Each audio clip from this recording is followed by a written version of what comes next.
picture the scene, it's 2019, which it is right now, and you have a password for everything. Literally everything. You can't even watch telly now without it going, what's your PIN? Or you go on the iPlayer. Who are you? Pardon? Who are you? What's your password? Oh, for good. So you've got passwords for just about everything. And then you go and die. And then your family say, well, hang on a minute. How do we access this? What about the other? What about all these files? How do we get into that? It could be a potential minefield. We hear stories of, the cryptocurrency thing. I don't understand any of that. But anyway, a lot of money has gone begging because the person who owned it didn't make a note of his password, and it's one of those uncrackable things, and that money is literally going to disappear because no one can access it. Is there a legal recourse? Is there gadgetry that can help us out? First of all, our good friend Stephen Broughton's back on the show from Roscoe Solicitors. Hi, Stephen. Hello, Stephen. Yes, here I am. Oh, there you go. You're over there. Thank you for joining us. Good morning to you. Now, of course, as the years go by, as I alluded to there, Stephen, everything is now password protected. And one wonders, what is the situation if, worst case scenario, we get hit by a bus or something and we leave all these protected elements to our lives out in the, unobtainable? It's always been a problem, even before passwords and the internet, because people put money in building society accounts, and then you had to find the passbook. And if you couldn't find the passbook, you didn't even know where the money was, which building society it was. Right. And there are thousands of them, and you can't write to all of them. If you've got money which is password protected and you know which lender it's with, which bank, what institution, yes, you can write to them with a copy of the death certificate and you can access the money. The real issue is knowing where the funds have been placed, and preferably with an account number. But so it's always been a problem. There are billions and billions of pounds locked away in building society bank accounts, inaccessible because nobody knows they're there. Wow. But so would it... There were silly things like the co-op share number. Yeah. If you didn't know your co-op share number, there was always money there. That was premium it, yeah. bonds. We used to have little bits of paper with our premium bond numbers on them. Then you have a holder number. But people die and you don't even know that they had premium bonds. And then you get the situation where folk possibly quite rightly say, no, I'm not writing them down anywhere. What if I get burgled or something? And that's a fair point. So would it be a case that we're heading to a situation where certain important passwords are kept by a solicitor, in the will even? I have known it. Yeah, you have what's called a memorandum or note with your will as to all your passwords and to where the funds are, and it's a very useful thing to have. Do we have any legal recourse if there is a situation where someone's passed away and there's a real need to access something in their lives? Do we have a legal permission, as it were, to seek out that password? Well, no. I mean, take the iPhone, for example, or any other brand. I mean, unless you have got the access code to get into it, that's it. It's a closed book. You can't write to Apple or Samsung and say, my dad's died, can I, get into his phone? They won't let you. They won't let MI5, MI6 or any organisation into them. That is lost forever. Wow. But as I say, as long as you know where your money is, the fact that your password is stored on your iPhone and you can't get into your iPhone doesn't actually matter. So you need a list of companies, banks, institutions, where the money is, and then they're accessible. But yes, Okay. if you've got a password, then happy days. Yeah, absolutely. And of course, even if you have got the password, people would feel a little awkward about accessing someone's private data with a password that's been written down and left for them. In the event of their demise, some people would still feel very awkward accessing that data, wouldn't they?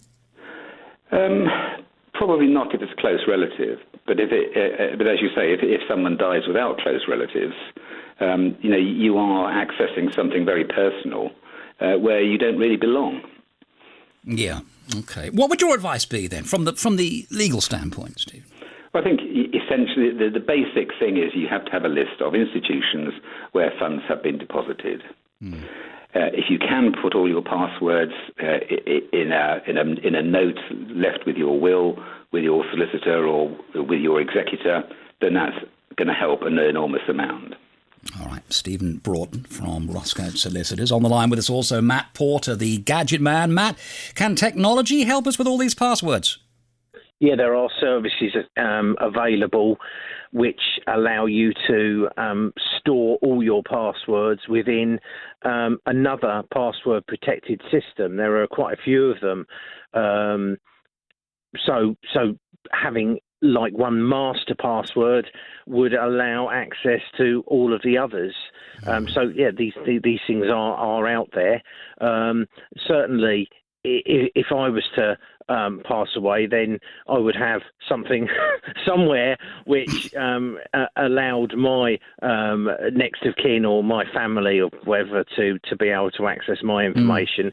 I know that Facebook, for instance, they emailed me the other day or messaged me the other day saying, what would I like to do with my account should I pass away? And I can then nominate one of my friends on Facebook to be kind of in charge of my account should I go.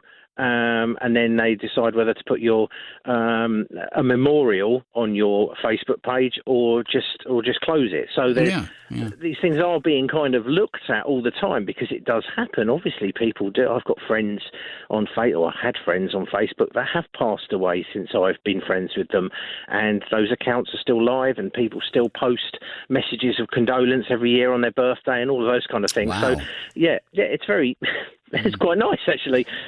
Is There are it out there to hold these things? Slightly dangerous to have a master password? If you've got a master password, then what's the point of having different passwords for everything anyway? Well, you put it somewhere safe, such as in your will or your solicitors, and obviously we can trust our solicitors that they won't access them. So yes, you leave that information somewhere very secure.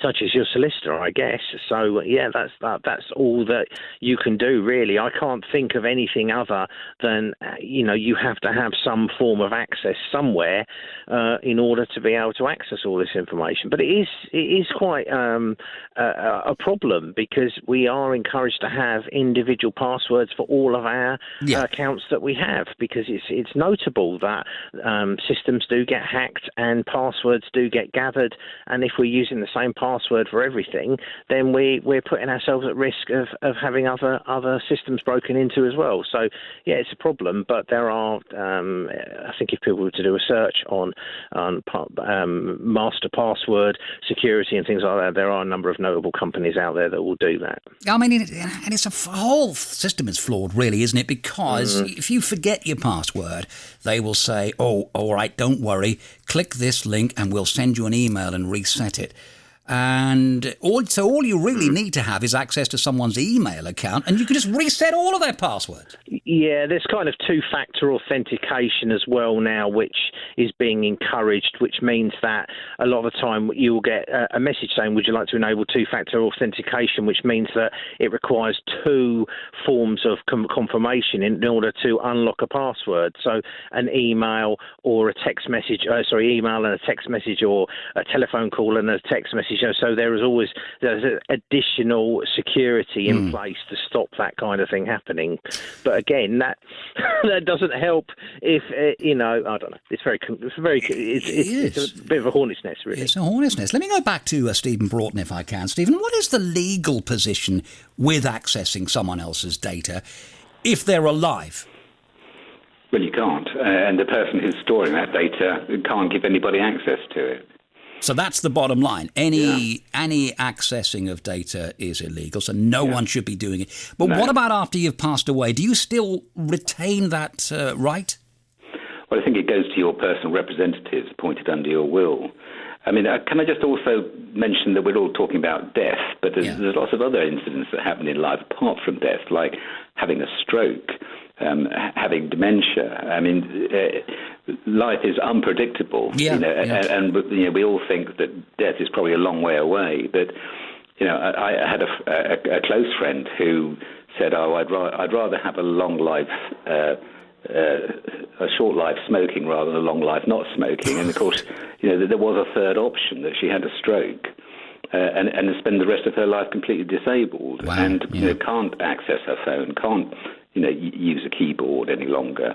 And this is where powers of attorney come in extremely useful.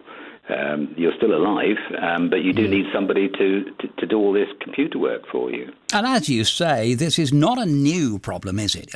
In terms of passwords, maybe, but this problem's gone on for years. It has, and will continue to do so, because we all think we're going to live forever. All right, Stephen Broughton, thank you very much for your time. Matt Porter, the Gadget Man, on the show as well from Adastral Park. Matt Porter, Web Designs, thank you both very much indeed.